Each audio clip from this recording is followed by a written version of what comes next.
continue their progress towards a civil society. They've made great strides. They almost, I think of them almost as the Jews of Africa. They have come out of the awful experience of genocide and are rebuilding a modern society, almost like the Jews did in Israel. She's also an educator. She teaches at Humanis College, history. And she also lectures all over the United States and internationally on the Rwandan genocide. We are also very honored today to have with us Simon, and I'm going to read his name here because I'm not as fluent in his name yet. And Simon's name is Muda Hogora. Muda Hogora? Did I kill it really bad? Muda Hogora. Muda Hogora.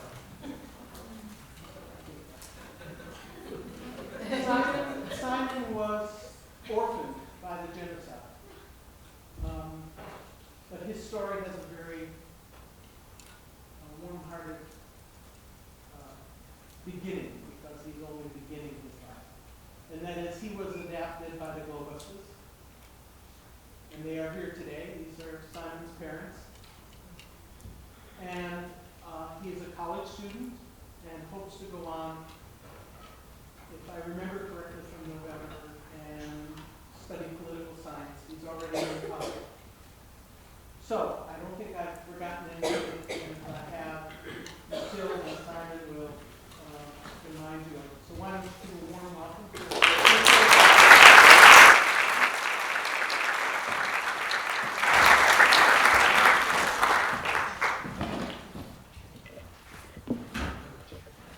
Hello. How are you? I just want to thank again Myrna and the people in the Alliance, all my friends here. I've come here for how many times? I don't even remember, but I can tell you that the healing process that people who have survived genocide, including myself, was a big process, and I think Sonoma was one of the factors in trying to heal from genocide.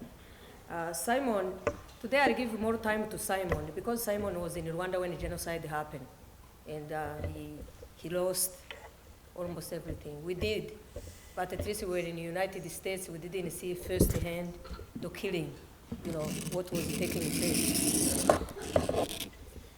Excuse me. So the way we are, it's okay. I will put it out. We have a very fancy green center, though. Thank you. Is this the one? Huh. Is it better now? Craig, could you come down and plug this in? Is it plugged in? It's not plugged in. Why don't you go on? Yeah, so I think we have the presentation in 3 parts. I'm going to talk briefly about the post-genocide Rwanda and what the country has been able to do to address genocide. And Simon will talk about his experience as an individual who has survived genocide and has been able to, how would I say it? I mean to lead a pretty normal life after genocide. And then we'll show the part of reconstruction, or at least what our association has tried to do is to address the plight of survivors in the country. And the last part will be about showing a couple of pictures of some of the children we have been helping, but also Sonoma State is an organization or institution has helped, to deal with, especially in doing fundraiser, starting a school, and so on and so forth. I never separated my experience with Sonoma State, to tell you the truth. It has been one of the most incredible supporter of the initiatives we've built in Rwanda. We've had a chance to take a couple of students from this institution, the ones who took your class, and they were part of that experience of trying to rebuild what we call a torn society. I'm not going to talk about, Simon, can you help me with this? I'm going to begin with a picture and the music, because those are really important today about what I'm going to talk about a little bit. You know, and if you can look, you'll see.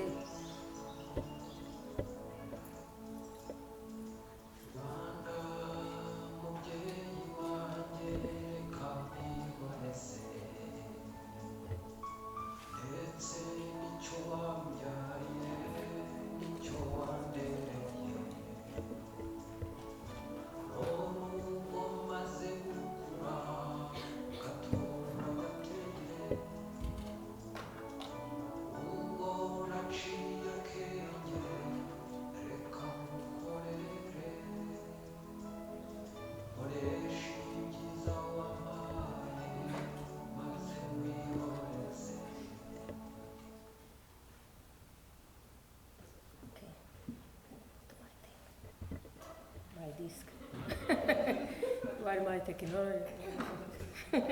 Anyway, we are commemorating the 18th-year anniversary of Rwanda genocide, the Tutsi genocide in Rwanda. And for the first time, we have decided to make it a nationwide event for a number of reasons. We make it in North America because we want also people from Canada and all the people in North America to come to the commemoration. And we chose Washington, D.C. because also we want to involve people in the policy, but also the UN and so on and so forth. That's why we chose Washington, D.C. And from what is happening, we have quite a few people who are coming for the commemoration and who are going to address that particular genocide commemoration. Debates about commemorations have been taking place in the country, in Rwanda, especially because Rwanda is unique in a number of ways. The victims and perpetrators live in the same country. There was much entertained idea of having two land, Tutsi land and Hutu land. And those are,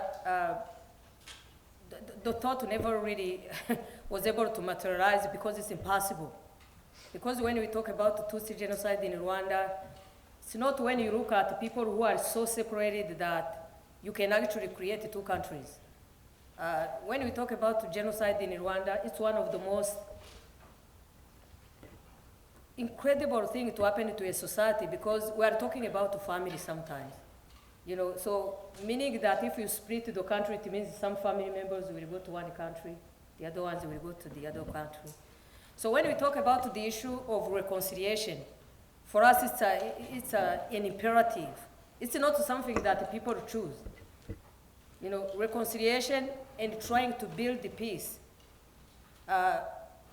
regardless of the liabilities that sometimes is contained within the formula, is necessary for us. Because we are talking about the failure of all the major institutions. We talk about the church, we are talking about the family, and each one of us here, if we talk about Simon or Denise, they can tell you members of our own family who were among the killers. So it's not that clear-cut way when you come and you look at the people here, we versus them. It's impossible to look at the Rwandan society. But at the same time, I also believe that those challenges presented more opportunities to create a society never seen before. And I can attest, based upon, for instance, what has been achieved in Rwanda for the last 17, 18 years, that sometimes it's short of a miracle. Rwanda has instituted what they call the scorecard. The scorecard is a mechanism of self-assessment, you know, where you go and you say, okay, in terms of reconciliation, in terms of the economy, in terms of political space, that's one of the biggest things, especially when we talk about Rwanda within the Western connotation. People talk about, okay, so economically the country is developed. How about the political space, and so on and so forth. So there are many things that scorecard has to be revised every year. And when you look at the progress that has been done, for instance, since 2007 to now, it is incredible. And this is when the people themselves tell you what has happened in their own midst.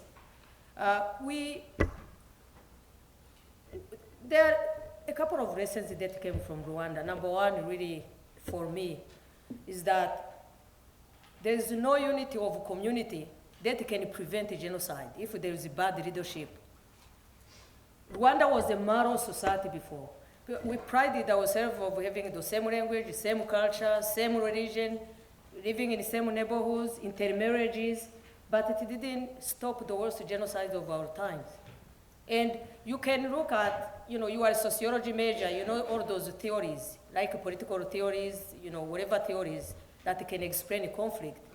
But however it is that the bad leadership combined by poverty and so on led to genocide. So what the country has been involved in for the last 18 years, and the civil society has been to try to address that bad leadership. And you can argue that the leaders in Rwanda are not good leaders, but they have been able to influence, at least to give a direction of what the post-genocide society should be. We got to exclusion, to divisionism in our country, in our society. And that was to build the otherness that sometimes people start with colonialism, that you can go as far as even in pre-colonial societies. I'm not one of those people who can always blame whatever comes to Africa about colonialism. Something exists that can create those entities and to create the otherness. But it's true that the crystallization of the other came during colonialism. It's when it became crystal. People were separate and it led to genocide. However you see it during this time. So the last thing I wanted to mention before I go to my thing is that there are strategies that are uniquely Rwandan and they call homegrown solutions to build long-lasting peace. And all the institutions, whether you are talking about civil society, you are talking about political establishment, are doing that in the whole country. And sometimes, to tell you the truth, from outside people can't understand. But I'm going to talk about two things. Because this has been, if for instance you were in our conference in Sacramento, we had issues because we had invited Kagame, the president of Rwanda, and for most, the fact that Kagame was a dictator, he doesn't leave any political space and so on and so forth. And I'm not here to defend or to talk about Kagame. That's not obviously what I'm doing. But based upon the direction he has given to the country and the incredible challenges he was facing, it's short of a miracle of how people have been. And to see how people are able to fit within those institutions. I'll tell you briefly about those institutions that have been created. One of the cornerstone of ending genocide and to teach against it has been education. Education has been pretty much promoted in Rwanda, in the country. To give you an example, this is unprecedented in any sub-Saharan Africa. For the last 4 months, 2 major institutions of higher learning from the United States have accepted to go and open a campus in Rwanda. One is Harvard University, one is Carnegie Mellon. They went to Rwanda because of a number of things. Usually they don't go to sub-Saharan Africa because of lack of security, lack of technology, all those kind of stuff. So, and what it will do, it doesn't mean it's for this elitist type of institution I'm talking about, but it reflects exactly the kind of respect the country has commanded since the genocide and what they have been trying to do for the country. But not only that, for the security, but also the advances in technology and so on and so forth. Rwanda is known as the Silicon Valley of East Africa, and it's emerging that way. And the main reason is not so much about praising how far it has been, but it is to show that to go from a genocide and to be able to stand on their own 2 feet, to be acknowledged by the World Bank, what they have been able to do, it's short of a miracle. Every year now in Rwanda, the people who graduate from university are the same numbers as the people who have graduated for the last 30 years.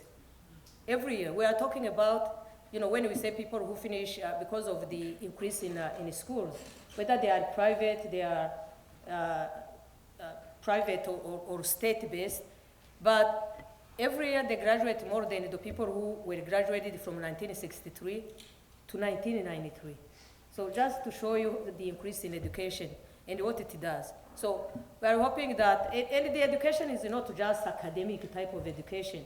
And just to tell you, like the association, we have Friends of Rwanda Association, is focusing on more vocational type of education for people who didn't have the opportunity to attend.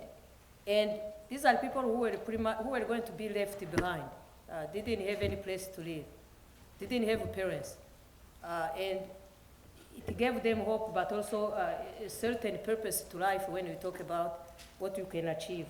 So there are a number of things that have been strategies to build the peace that I want to mention. They are in Kinyarwanda, but I'll try to translate. One is called imihigo. Imihigo is a system that has been established in the whole country, and it's like a nice and competitive way to produce. Local people set up targets of what they need to achieve, and they write something, they sign.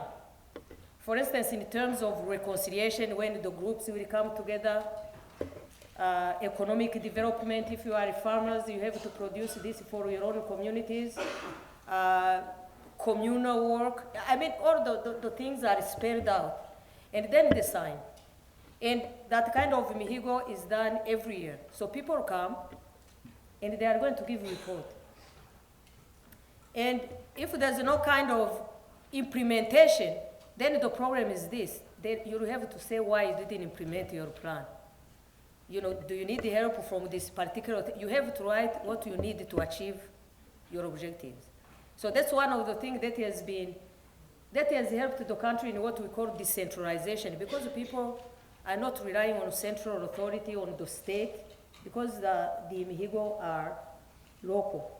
They are local initiative. The second one is known as Ingando. Ingando, and I can send, I couldn't start my thing, but Ingando was meant to bring all the young people, because one of the biggest area of security is to try to get the young people together. You've heard about the children soldiers. Sometimes even if you look at the killers in Rwanda, they were mostly young people who were completely, didn't have any kind of economic leverage, they didn't have anything to do. So these became the executioners, they killed. So Ingando is supposed to teach those young people how they can see the other in a more positive way. To see diversity, but positively, not to see the other and the one you should kill, because he's taking away from your perspective. And the last one that I talk about is known as umuganda. Umuganda is communal work. If you don't want to work, you don't want to go in the farm, don't travel in Rwanda on Saturday.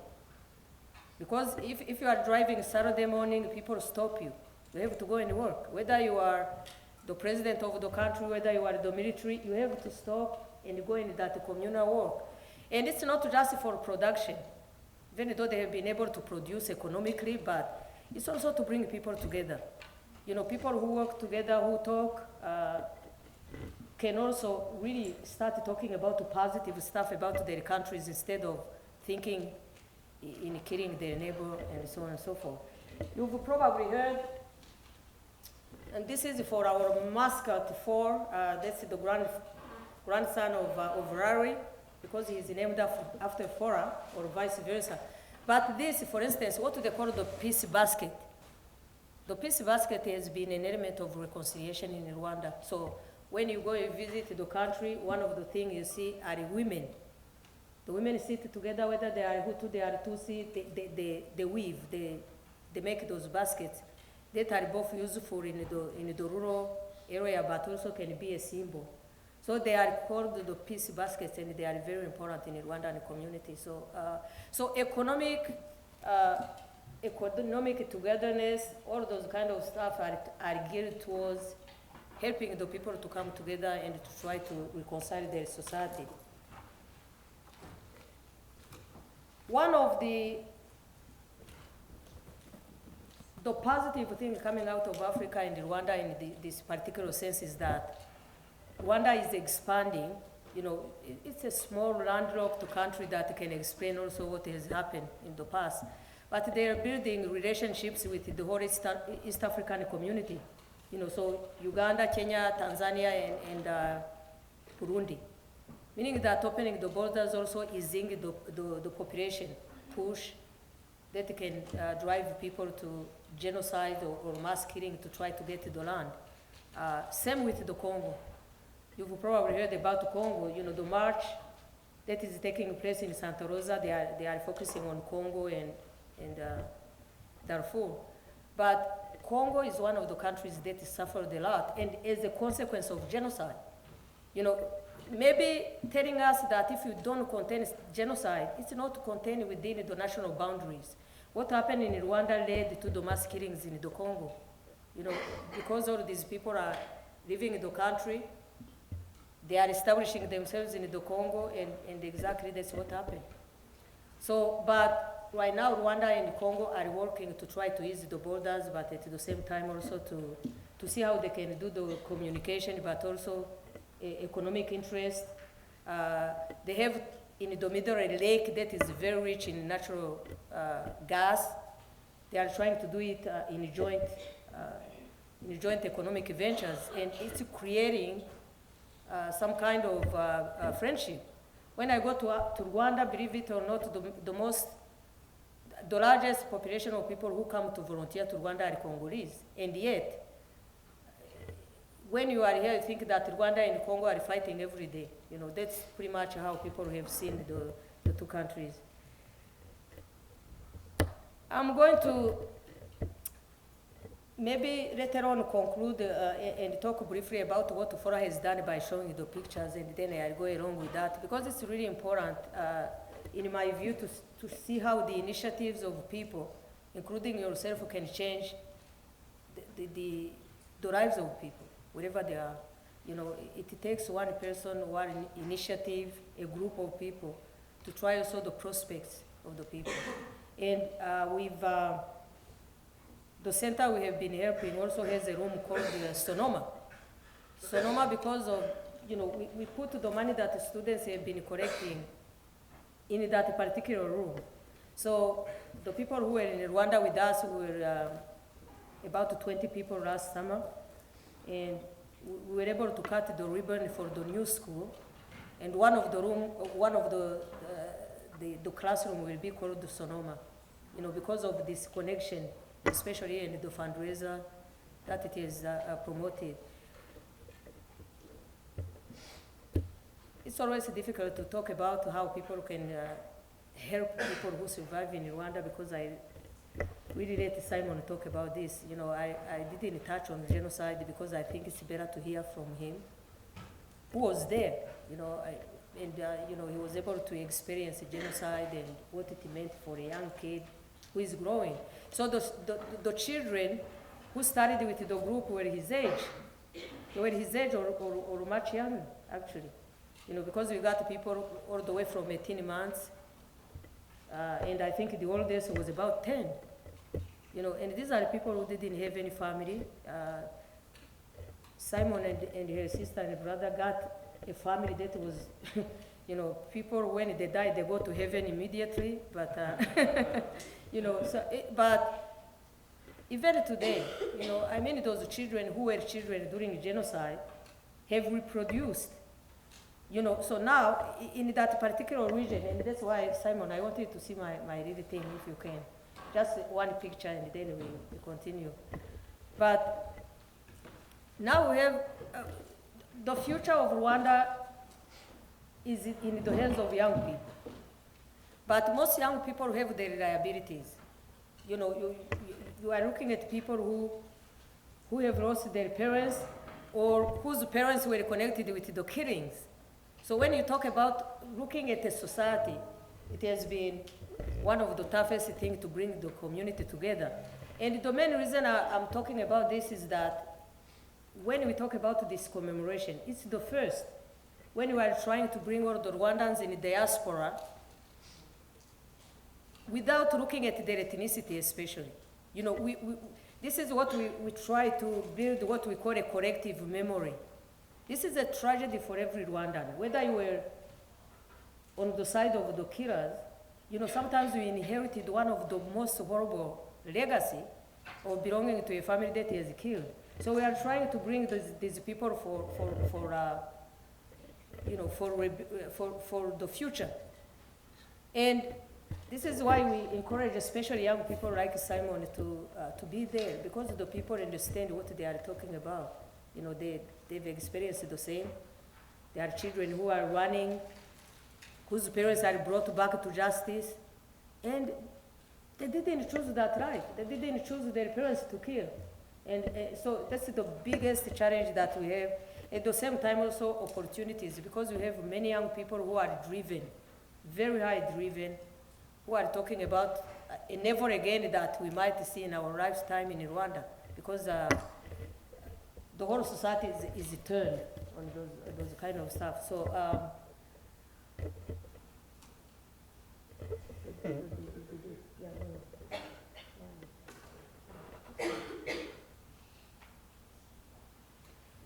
so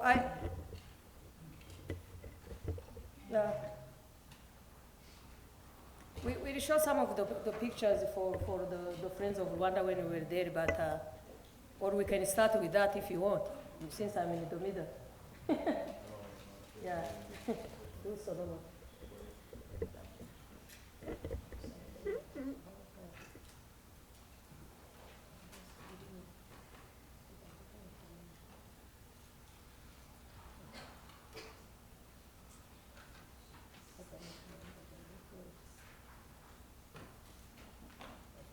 Thank you.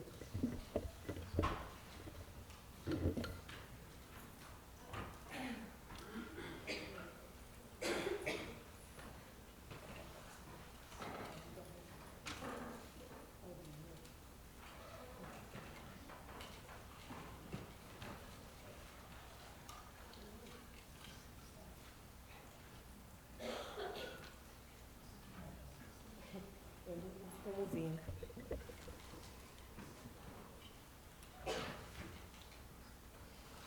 I was going to show you the young people together and what they have been able to do. Yeah, up. Yeah, up.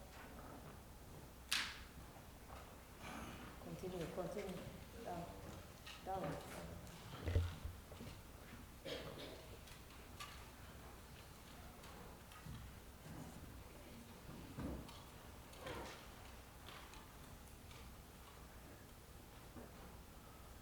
Okay. Yeah, this is one of the, yeah. So every year you find people who are assembled. These are students who are orphans. They are orphans of genocide. And as a matter of fact, if you go to the next one, you'll find that, for instance, in front of them, they are also, they are trying to bury their parents. Because the day of the graduation was the day they were burying the bones.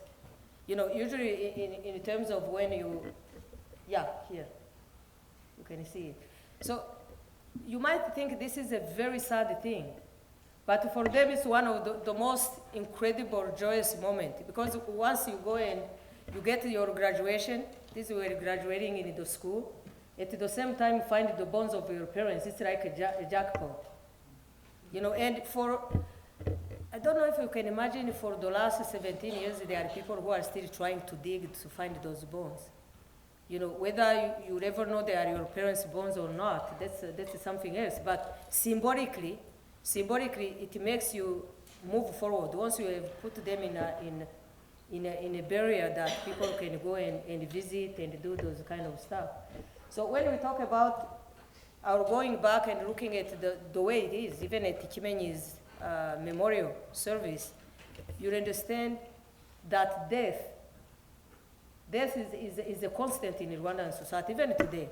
And all the policy, if you talk about state policy, you are talking about whatever initiatives that have been tried in the last 17 years are around genocide and how to address the issues of genocide. Whether it's in the economy, whether you talk about decisions in the government, who you are going to put as a prime minister, the one who will be in the military. All these things are in response to genocide. But not genocide as a reactive thing, but as a proactive means to try to stop genocide in the future. So that's what people have been doing, and all those initiatives that I can send you in Kinyarwanda that are called homegrown initiatives are being studied in foreign countries. Sometimes they talk about truth and reconciliation in South Africa. Rwanda has unique ways to look at that.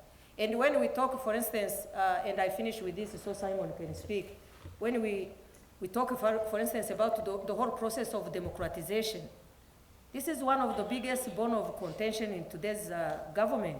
Because most people say, Kagame is maintaining himself because he's a dictator. He's not around political space. This is one of the biggest issues. At the same time, the only thing I want you to think about is what's the meaning of survival? And when you think about Rwanda sandwich, it's a sandwich between three countries that are really what you might call failed states. They don't function, right?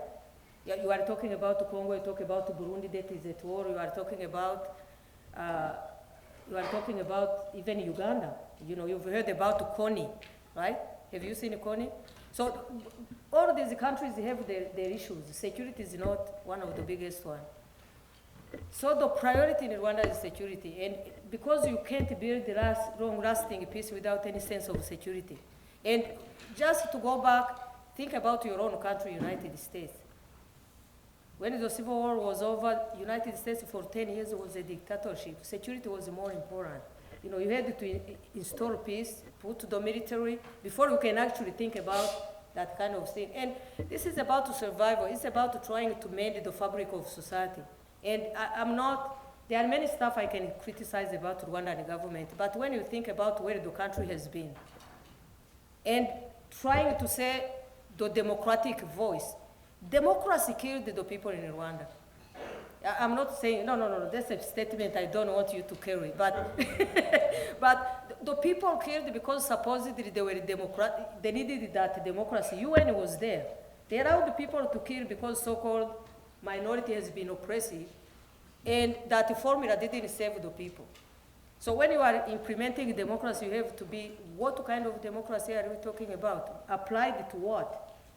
So these are discussions that Rwanda is not immune to, because there is a push to democratize, and what they are doing is to start in those kind of initiatives that are from the bottom instead of the top.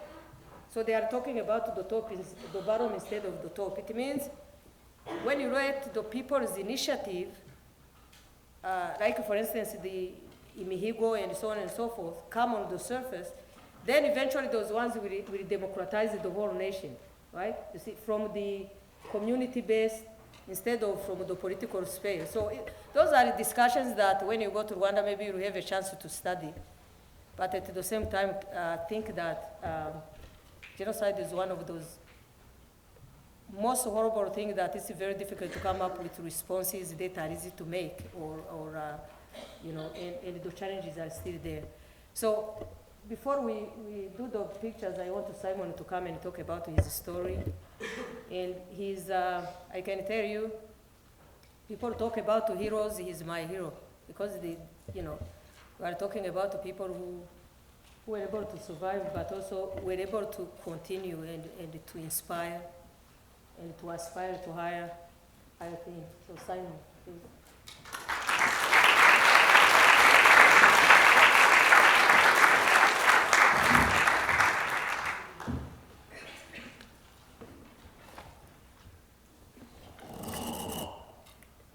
So just a little bit about me. My name is Simon, like she said.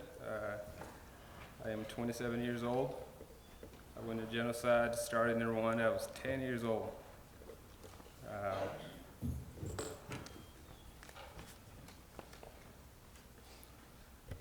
Okay, so when I was 10 years old, I lost my parents, my grandparents, uncles, aunts, neighbors.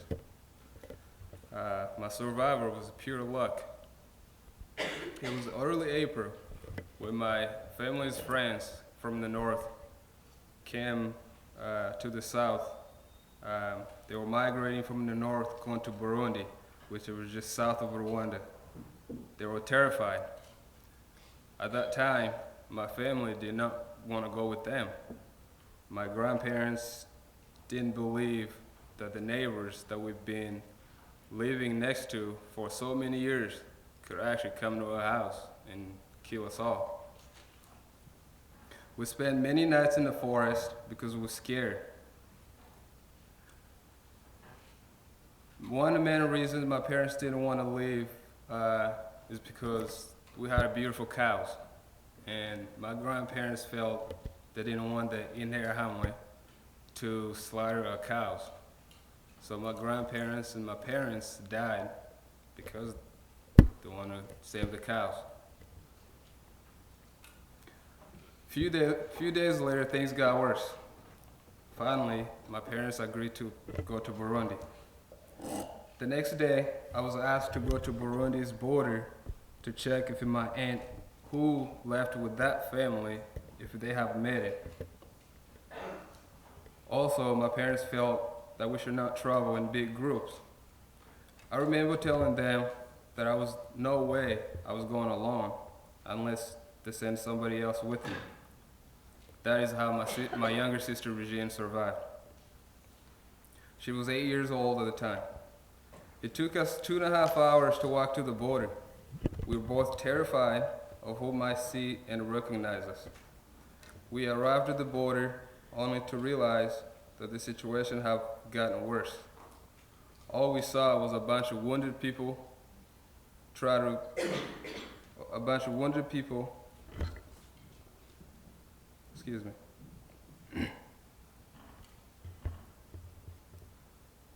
escape, screaming, and all we saw was houses being burnt down. That night we stayed out in the bushes hiding with my uncle who lived near the border. It was the longest night of my life. By this time, it was too late to go back home. Given that we couldn't swim and there was only one boat left in the river since the rest were destroyed by interdisciplinary, my uncle gave us two choices. Either you go back home and die, or cross the river now and live. We chose option A. The river was full of dead bodies. For the longest time, I had nightmares about this river. After 2 hours of walking through the swamps, we finally reached the camps. We had nothing but shorts and t-shirts on our backs. At the camp, we met up with our aunt, who was very glad to see us. We waited and waited and waited for the rest of the family to show, but nobody ever showed up. I'm here today because of FORA and its members. I have these great parents who I'm proud to call my parents, that they not only take us in and take great care of us, like some of their own children, they also raised my younger sister, Regine, and my younger cousin, Denise. Denise, could you please stand up?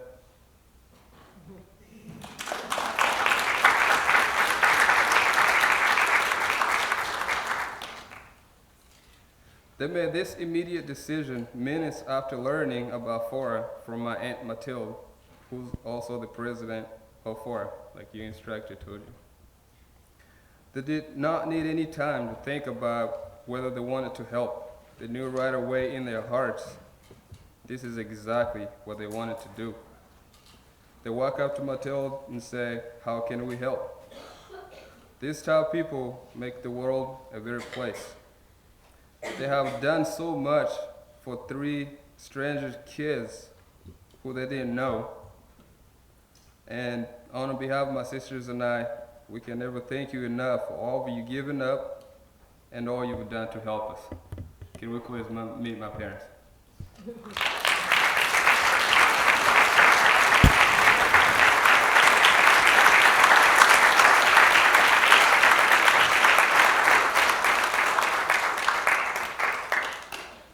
My other sister, Regine, couldn't be here today because she had to work. I recently graduated from University of Oregon with a bachelor's degree in economics, a business minor, and soon to have another minor in mathematics. My sister Regine has a job which she loves and very good at it, and my cousin Denise is a junior at San Francisco State University, soon studying philosophy. I believe that all the genocide survivors survive for a reason. What is my reason? Being part of FORA makes me realize what's important in life. It is being kind to one another. It is helping those in need. FORA gave me the help I needed in time that I needed it, and I will forever be grateful for that. I got an education, and I intend to use it to help others in any way I can. Helping all these genocide survivors like myself, teaching the world about Rwanda and its beauty, answering any questions of what happened in Rwanda, redirecting those who have been lied to that the genocide never happened, and keeping in mind that Rwanda is my home, and therefore it is my responsibility to help rebuild it. This is why I survived.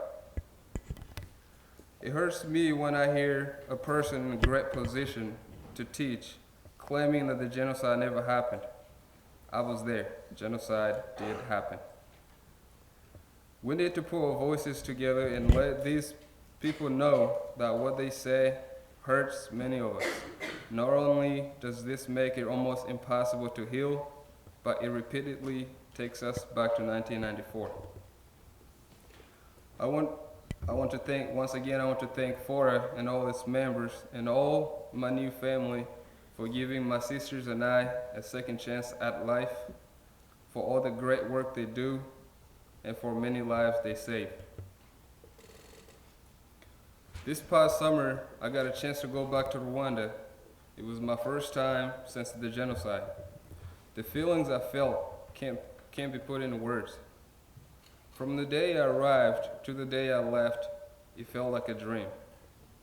In Rwanda, I visited many places. Some places brought up good memories, others brought up the bad.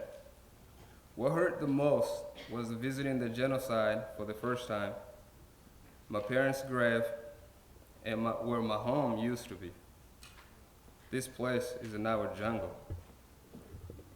When I got home later that day, I picked up a pen and started writing. The whole time I spent visiting my home property, I was angry. But more than anything, I was afraid. I was afraid which killers I might run into. I was afraid of who might be hiding in the jungle and ready to take me out, just like they did my parents and the rest of my family. I was also afraid who might not want to see me here. This is one of the biggest challenges Rwanda faces, fear. Try imagining having the person who killed your family as your neighbor. Aside these bad feelings, I was excited once again to be home, to be in Rwanda. I was impressed of how much reconstruction has been done on some parts of the country. I was impressed on how much reconstruction has been done on some of the country. I was impressed on how good economy is doing, how good technology is, public transportation, and more. Even though there's still tons of work to be done, this country still is truly beautiful. I want to thank all of you who are here today for showing your support. This country needs every available helping hand. Genocide is a terrible, terrible thing. I never thought it could happen to me, so therefore it could happen to you. So let's put our hands together and fight it, because it could happen anywhere to anyone.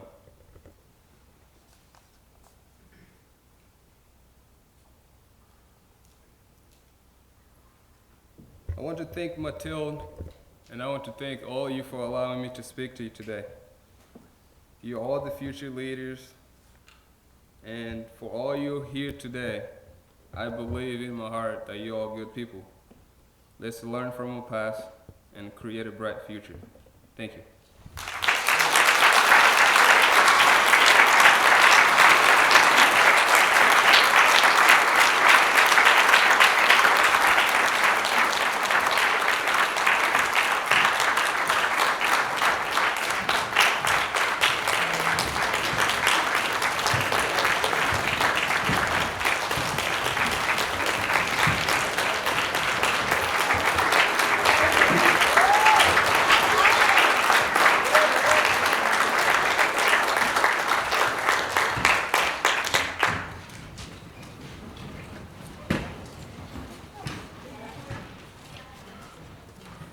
Before I let Matilda talk to you again, I have one more thing to mention. She probably wouldn't say this herself. On April 28th of this year, Matilda is receiving 2012 Peace and Justice Award from the staff and board of the Center for African Peace and Conflict Resolution at CSU Sacramento in recognition for her sustained leadership and indomitable service in the fight against genocide and rehabilitation of its victims, especially in Rwanda.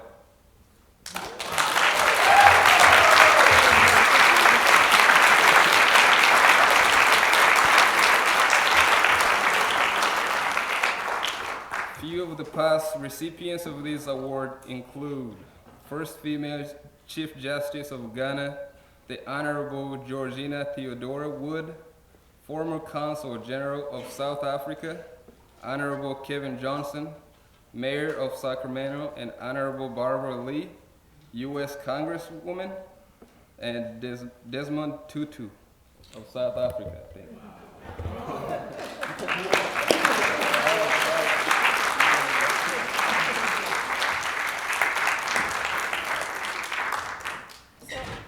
Before you go on, we have a tradition. This is a present that was given to us. And we also have some bracelets that say Save Darfur and say don't stand idly by. We usually pass the bowl. Please take a bracelet and put in the bowl whatever it is that you would care to put in. Okay? Money will go to Sonoma House in Rwanda. No obligation, whatever you care.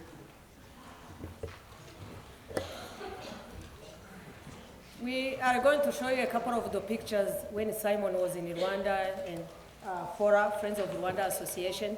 And Simon is going to, you can remember, my brain is not working.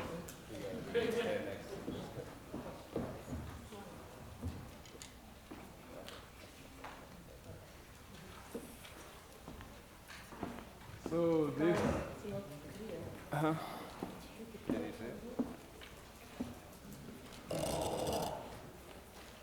Okay, so this picture over here was my second day in Rwanda after 14 years.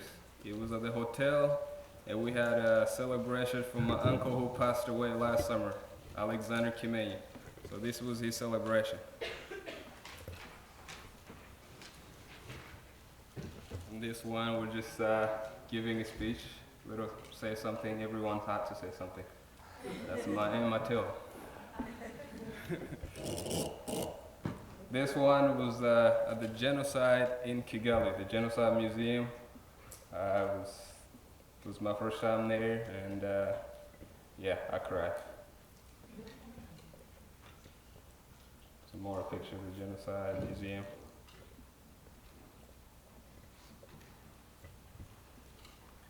This was our bus. We were there for 28 days. We had this bus every day, and thanks to Matilda, we traveled the whole country. That's the picture of us at the house. The two ladies over there, that's Lisa and Chris. The white hair, that's Chris, and the other one is Lisa. Here is at the border of Rwanda, Tanzania, and Uganda. So we're visiting 3 countries all in one spot. That is my Aunt Mathilde, her son Dahiro, and a guy in Rwanda. He was teaching Dahiro the meaning of life in Kinyarwandan, and Dahiro does not speak Kinyarwandan. And that's my parents' grave. So that's all my family members in Rwanda who did not make it out of Rwanda. That's up top. That's Alexander Kimenyi's dad. Next is my grandpa. Next is that's Denise's dad, and the rest is just family members. The grave with Rwandan's friends, my Aunt Mathilde. That's my Uncle Jackie and my Aunt Jackie and Brown over there.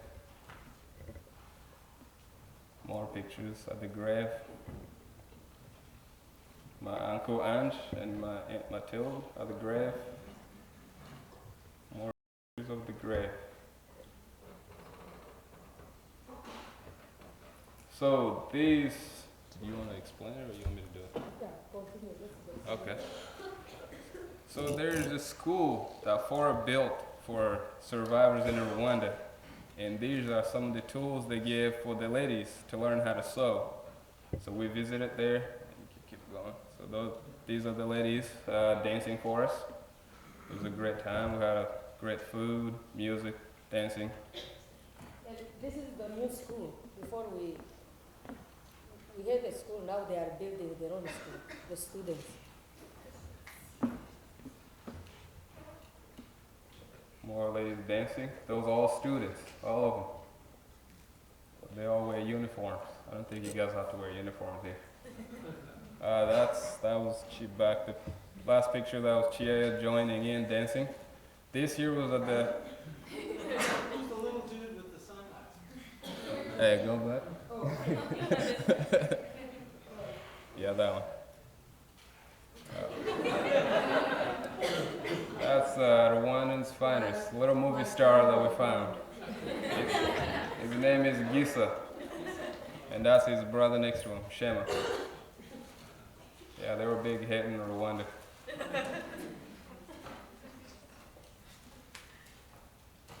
So here we're just taking a tour of Rwanda, learning a lot. That's the that's a cow right there. Look at the big horns. You go back a little bit.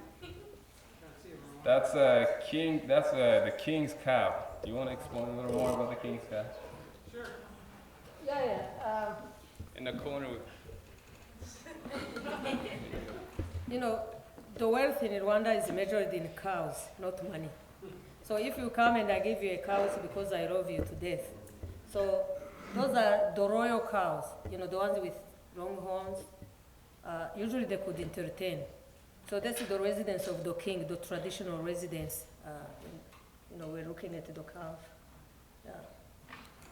So those cows, when we went to visit them, they have a caretaker. And when that guy starts singing, all the cows would walk towards him and start dancing along with him. It was amazing. I never seen a cow dance before, but it was pretty awesome. Yeah. This is at the grave here. So we're walking away. You know, sad. This was at the school. Maybe Mathilde wants to say a word about it. Yeah, we are breaking new ground for the new school where we got the land. So they are going to extend the school. We have about 400 people who are waiting for education in the region. So we got the land, and that land is my grandfather's land, but no one is left. So we are using the land for schooling and so on and so forth.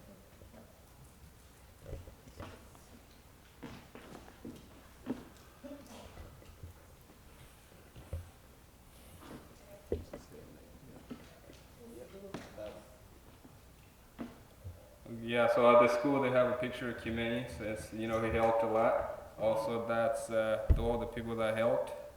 Sonoma, it's right there, number 2. They misspelled it, but it's Sonoma. It's Sonoma. If you didn't notice, they misspelled it. It's Sonoma. So each school that is built with the people there, they have different classrooms. So Sonoma and then Kimeni, they have a, so they have started to build. Those are the things. So that's a plaque for all the special things, so the people that made it happen. Go back on. So this is that's not this one, but the other house, that's the house we stayed in. So like I was saying, Rwanda's economy is doing well. They're rebuilding it nicely. They're nice houses. Go to the next one. And that's the one we stayed in. So there was about probably 25 of us there in that house. So it was a party every day. And that's my cousin Dahiro, and that kid couldn't separate him. Yeah. And then this is going to my home used to be. It's a jungle, just as you can see. The road doesn't exist anymore. You just kind of gotta find your way through. That road used to be very big. It used to be popular, but yeah, not anymore.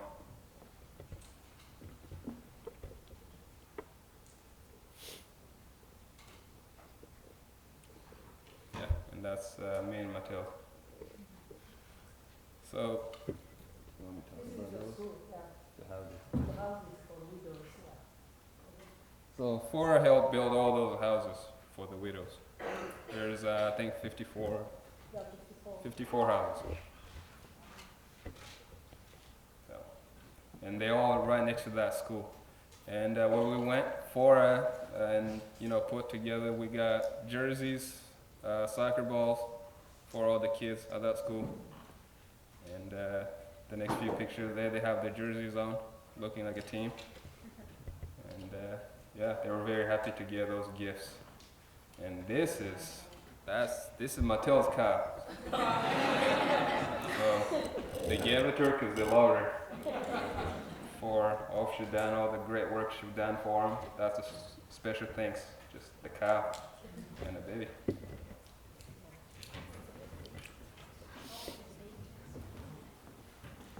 I think at this point, if you have questions for Simon or myself, that would be good. Thank you so much. Questions?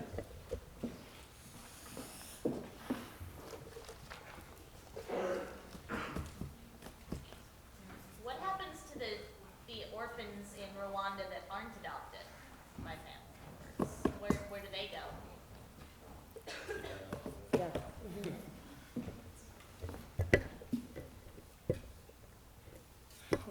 We have. That's the way to put it. It's really.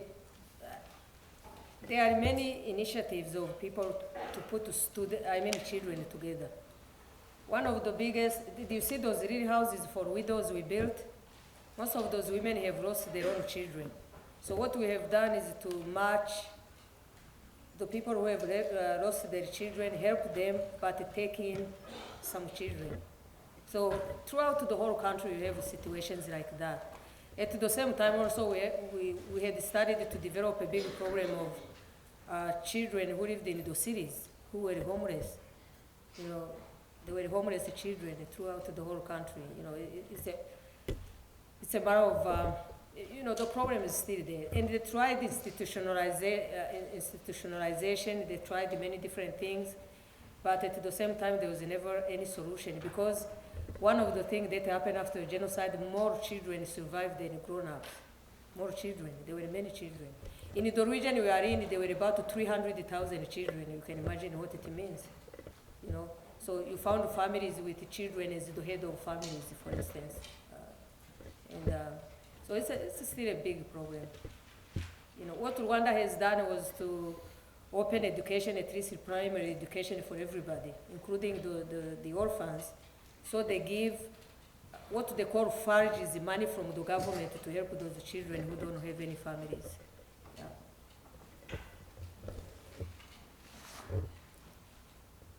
Was your country helped by United Nations or by Americans, or what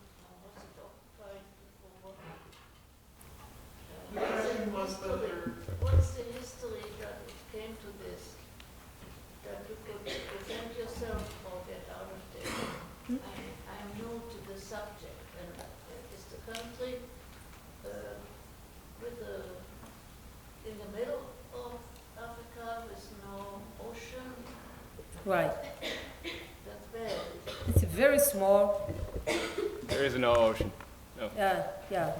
It's a landlocked, very small. Was never helped by How UN. long will it last? I mean, is it over now, or is it still going on? Genocide lasted from April. We are starting the commemoration on the 7th of April, and by beginning of July, it was over. The beginning of July. So 1994, It was 3 months long. it's about 3 months. How many years? Over months? 3 months? 3 months, yeah. That's all? Yeah, but within 3 months, about 1 million people died. It was Do horrible. you have statistics? How many people did it? How many were killed? You know, I mean, the numbers keep changing. Some people talk about 800,000 died. Other people talk about 1 million people. People say more than 300,000 people were involved in killing. So it's really, really difficult to evaluate. I mean, to assess the numbers of people. Before this happened, who occupied it? Which of the European countries were there a long time ago? Let me tell you, it's a long story, but And we don't have that much time. it's a long story. But before it was Germany, then Belgium, Germany. Yeah, yeah.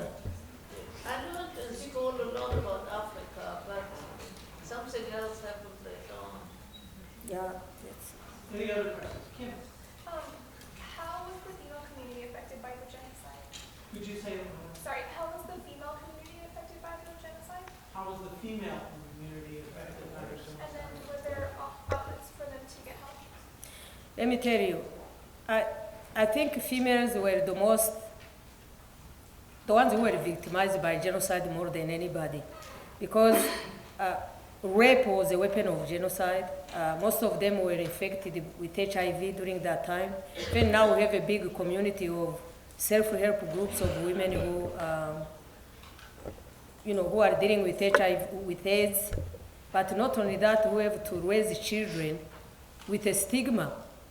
Because, and those children, it's a big problem in Rwanda when we talk about orphans, the children of rape. You are raped by somebody who has killed your family, but now you are carrying the children. It's one of the toughest things. And sometimes those children are rejected, even by the mother. So it has been one of the toughest things, especially for females, but also the most incredibly resourceful elements in Rwanda, especially when you look at what the women have become. They changed the constitution benefiting women.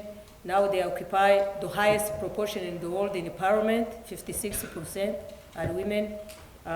All the ministries, Minister of Foreign Affairs and so on are women. So women have a voice right now. And that's one of what I can call the positive development coming out of genocide, if we can talk about that. But also the most oppressed, the most exploited, sexually, whatever level you are talking about. And also to take care of the children who are left behind, whether they are their children or whatever. Yeah, so too many things. Yeah. If I could interject, if you would comment on the changes in religion in Rwanda. What was the largest religion before, and what has happened since? Yeah. Why? Rwanda was a Catholic nation, Catholic. We were colonized by Belgium, so we inherited the Catholicism, pretty much. So if you look at the religion in Rwanda, they were about 85 to 90% were Catholic. Very few among the Muslims or the other denominations. But the majority of the people, if you talk about those memorials that Simon was talking about, most people are buried in churches. And they didn't go to church by accident. They were called by their bishops. As a matter of fact, last week, one of the bishops who was involved in the genocide died, and you should see what the people wrote about it. And so, very mild protest from Rome, if you talked about the Roman Empire, the Pope, for the Rwandans, he was the highest authority. If you talk about the Pope, he's the most important person. And there was not really any strong voice against the genocide. There are arguments that if the bishop of any place in Rwanda had stood up and said, stop this, people could have stopped. People went to church because they thought they could get some kind of asylum. They didn't. So, and they were their bishop who called them. So there was a mass, how do I say it, alienation between the Catholic Church and the people. So they've embraced New Age type of churches, or some of the people just abandoned the church, or some of them strengthened their own appartenance to Islamic faith. Because in Rwanda, they have that idea that the Muslims didn't participate in the killing. The only group they said that were able to hold together the Hutu and the Tutsis were the Muslims. And that was a tiny thing. It was on the fringes. But now it's growing in terms of influence, for instance. But those are it's the evolution based upon how people were treated in the church and lack of protection and so on and so forth.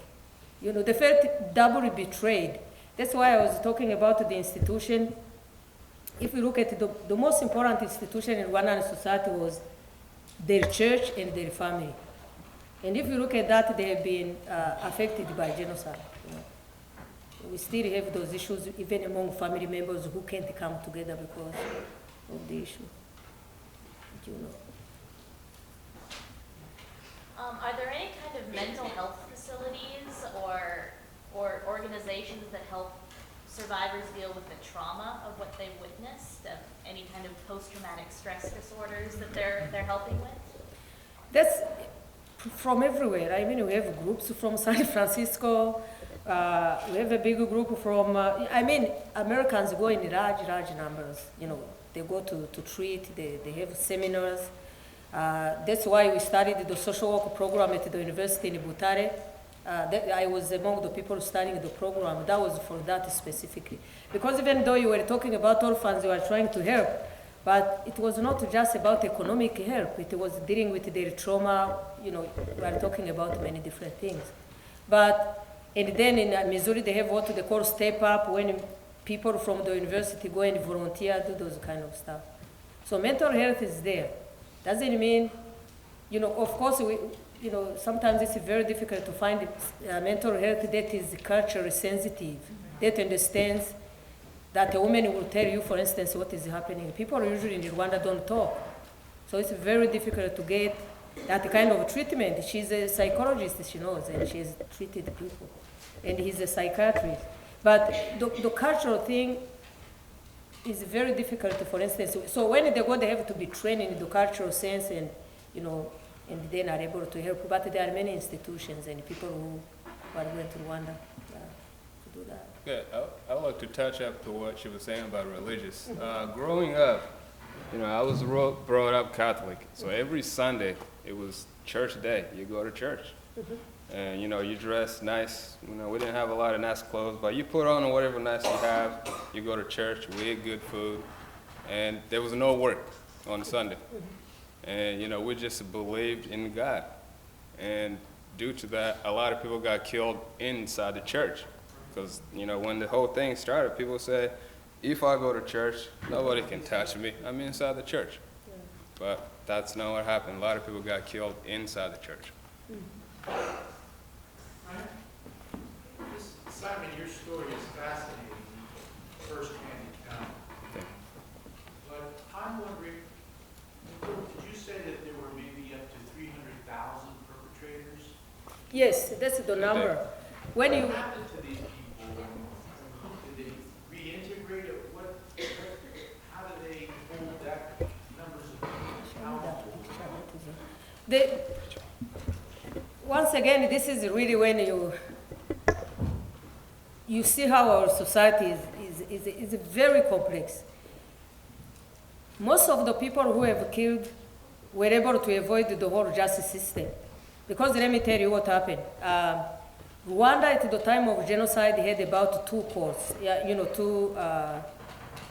How would I say it? They had one Supreme Court, And then in lower courts, there were maybe 3 in major cities. Few judges. We didn't have any attorneys. It means that when, and there were 3 jails, 3. Usually that were, getting, yeah. And so what happened was that the majority of the people who killed left for Congo. And you see the movement, if you can find that picture on my thing. When you see these people coming back, because Rwanda gave amnesty, because these people were still invading from Congo, they took all the weapons, the military, and they were the generals, they took all their weapons, so they were invading Rwanda again. So what Rwanda did was to issue some kind of amnesty, come back, you are going to be able to be resettled back to society. That was in 1996. So when they came back, obviously they came back to their neighborhoods, the majority of them. And you find one survivor, because if you survive as a Tutsi, that was a miracle. It was really a miracle, to tell you the ones in the country. So it means that when they came, you find like 10 people living in the neighborhood, like where Simon was. These are people coming back from the Congo. Over 1,500,000 came back. This is a massive group of people coming back, and the majority implicated in Rwanda genocide. So you don't have any justice system. The international tribunal didn't even judge more than 40 people, 40, and they have the resources, the one in Tanzania. So Rwanda started a system called Gacaca. Gacaca was the traditional way to try to deal with justice.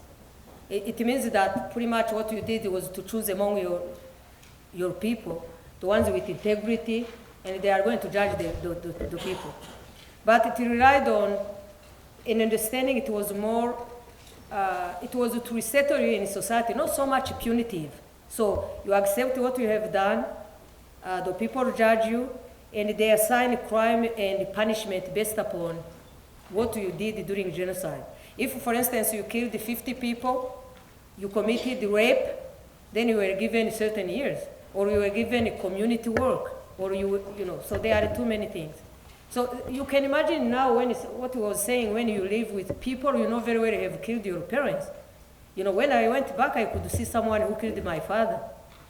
And you live together, you have to live together. There is no, and the thing is, they say if they had gone through the traditional way of judging people, it could have taken more than 100 years. Just to look at one case. One case. Each case, to go in front of the judge and do those kind of stuff. So what they wanted, there was an eye towards rehabilitation, reconciliation, moving forward. So they created all those kind of covenants, symbols of reconciliation to try to move forward. Because in most cases, there was no choice, really, when you think about it. You couldn't split the country. You couldn't do whatever. You couldn't deal with justice. So what they did was to do a symbolic justice and move forward and try to patch up. And I have to say that really people are pretty successful that way. They just did the scorecard. 99% of all the children in high school, from high school to university, their hope is not to call them Hutu or Tutsi, just to be Rwandan and to start moving forward. They have started to date. Before the society was pretty much polarized, it was impossible to live anybody together. So, but I think it will take a whole generation for Rwanda to heal.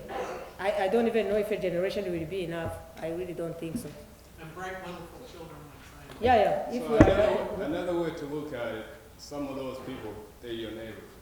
Yeah. So, you're asking what happened to those 3,000 people. Some of them are in prison, others are your neighbors. Yeah.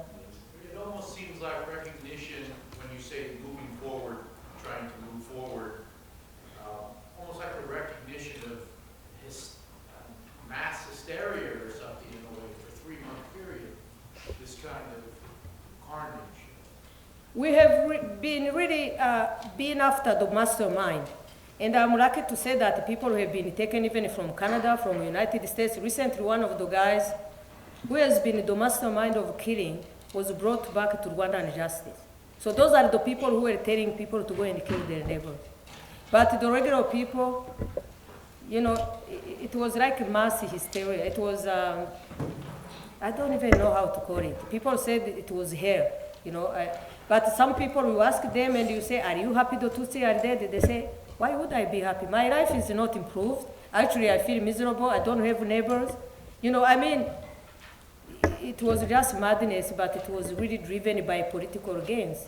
That's why I was saying that if there's any lesson, one thing to try to do is to take out bad governance, especially people who are driving those points. And I think what people have learned is that this was really a no-win situation for anybody, including the killers. So I hope it will be a lesson for them. That's all I can say. But you know, when you talk about reconciliation, there was something that was revolting to me. You know, when you say reconciliation, it has a sense of saying people have repented, right? You know, people say, I accept what I have done, and now we are moving forward. Most people didn't. But I think it's a way of having peace in yourself and then try to deal with that situation more than really forgiving somebody else, you know, because, does it make any sense? What started, oh, I'm sorry. As I understand it, there was a UN criminal tribunal. Yes. Some people were tried. It would seem to me that the massive nature of this carnage, as the gentleman put it, makes it necessary to go after the leaders Right. to see to it that they are punished and that there's a record established of what they did. To what extent does that happen, and how do the people of Rwanda view that? You know, yeah, go ahead. Please. Use my overly loud voice. The question is about whether there was a trial afterwards, a UN trial or an ICC trial, and what attempt was made to go after the perpetrators, higher-ups. Yeah, that's really, you know, the International Tribunal in Tanzania has tried quite a number of, very few. You know, we believe that since they have the resources, they'll try more than what Rwanda is doing. But I think it's a good thing because it's an open trial. And people come from Rwanda, some people come from, and they bring all the experts, the lawyers. Sometimes the lawyers that have been also a big issue here because they deny genocide. They listen to those killers, they don't listen to the people who have done it. You know, even in the United States, there are lawyers who go and defend them. And these people have a right to be defended, obviously. But at the same time, what I'm saying, and what you said is right, is that, and I agree with that, is that the big names, the ones who masterminded the genocide, should be judged publicly. And what it achieves for the whole society in Rwanda is that it creates a certain collective memory. This was a bad thing. Look at what these people and the ideology they put out there. There are documents I can send you. A guy who was saying, the one who was brought back from Canada 2 months ago was saying, the Tutsis, they need to go back home. And the back home they are talking about is in Ethiopia through the river by using the Nile. So you have to cut their heads, put them in the river, send them back. And it's in the speeches. It's not even, so what we call media of genocide in Rwanda it was a big factor in genocide in Rwanda. Because that's the only medium people could listen to, the radio. The radio was the one that was calling people from the end. We didn't have any television during that time. It was the radio. Most people didn't read anything. What they call the 10 commandments of the Hutus, talking about killing the Tutsis, was through the radio. Go and work. You know, killing Tutsi became work. And so it was almost like a positive thing to do. You know, and the whole demonization process that went on before they started to kill the Tutsis. Those people are there. And the good thing is that those were judged by the International Tribunal where the world can see what happened. You know, at least for the few who were able to be judged. They have studied the judgment for the one from Canada. You see how it, you know, it finds out. But, yeah.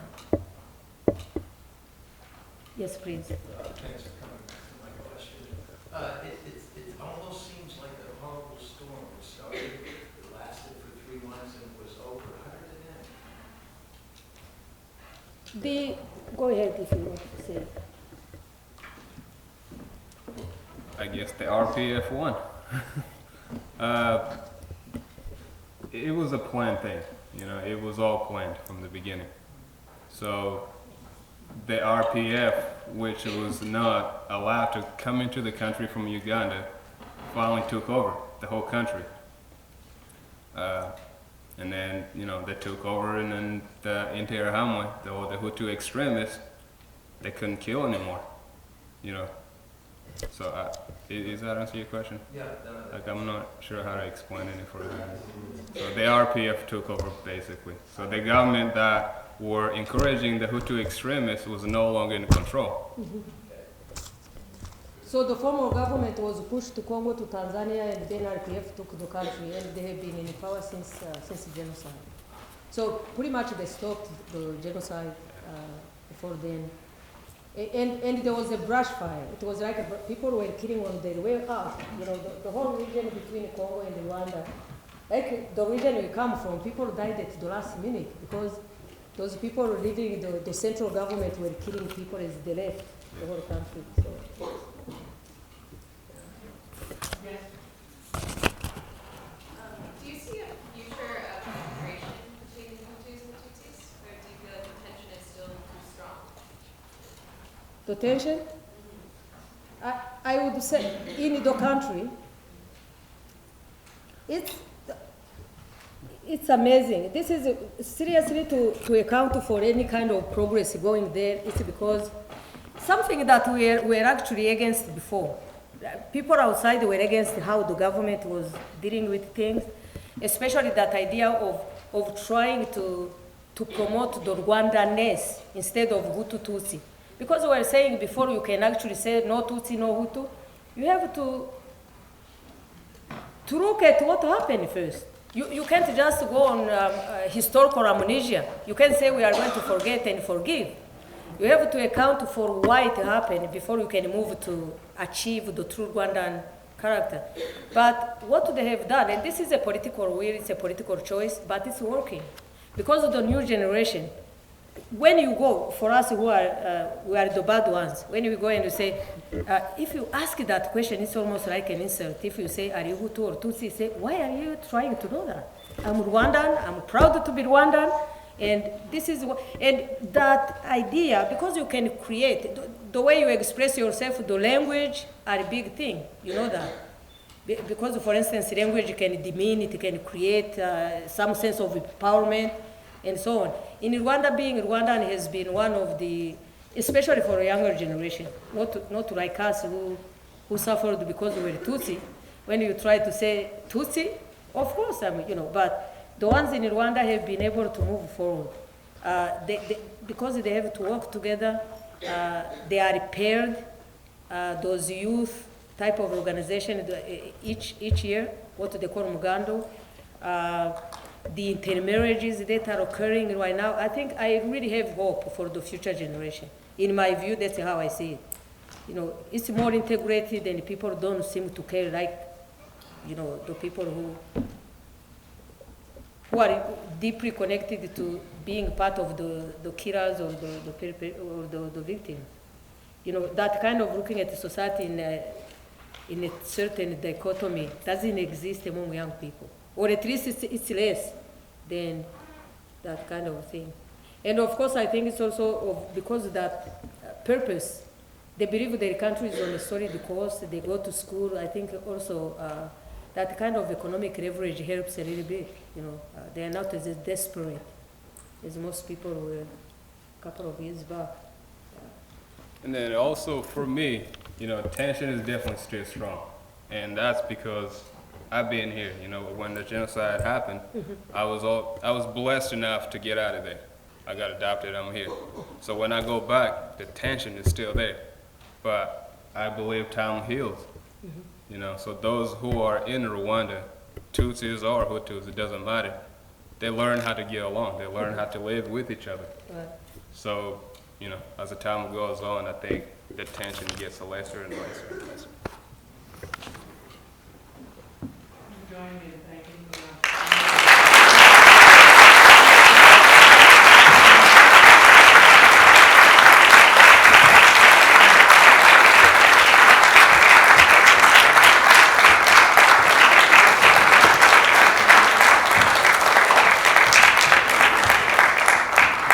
I would like to point out to those of you who we caught short, by passing around the bowl, that